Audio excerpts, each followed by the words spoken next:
வணக்கம் நண்பர்களே, இன்றைக்கி நம்ம நலம் தரும் உணவில் பண்ண போகிறது புரோட்டீன் பவுடர். பேனில் பார்த்திங்கன்னா நம்ம வெள்ளரி, பூசணி, ஆளி விதை, சூரியகாந்தி விதை எல்லாத்தையும் நாலுத்தையும் ஒன்றா போட்டு வதக்குறோம். இந்த 4 விதைங்களும் நம்மளோட பவர்ஃபுல் எனர்ஜி பூஸ்டர்ஸுங்க. இது நல்லா வறுப்பட்டதுக்கப்புறமா இந்த மாதிரி பொரியும், பார்த்திங்கன்னா தெரியும். ஸோ ஒரு விதையும் பொரியும் போது கரெக்டான பக்குவம்னு நம்ம எடுத்து வச்சிடணும். அடுத்து பேனில் பாதாம், முந்திரி, பிஸ்தா இது 3த்தையும் போட்டு பொன்னிறமாக வரும் மாதிரி எடுத்து வதக்கி வச்சுக்கிறேன் நான். கடைசியாக வர்றது நம்ம புரோட்டீன் ஹீரோ மக்கானாவையும் போட்டு நல்லா வறுத்து எடுத்துக்கிறேன். இது வறுப்பட்டுருச்சுன்றதுக்கு ஒரு மக்கானாவை எடுத்து அழுத்தி பார்த்தோன்னா அது நமக்கு உடையணும். ஸோ அப்போ அது வறுப்பட்டுருச்சுன்னு நமக்கு அர்த்தம். சரிங்களா?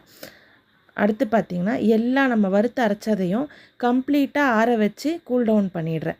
ஏன்னா இது சூட்டோடு நம்ம அரைச்சோன்னா எண்ணெய் கசிவு இருக்கும். அதனால் எல்லாத்தையும் ஆற வச்சுட்டு நான் அரைச்சி எடுத்தால் நம்மளோட ஹோம்மேட் ப்ரோட்டீன் பவுடர் ரெடி.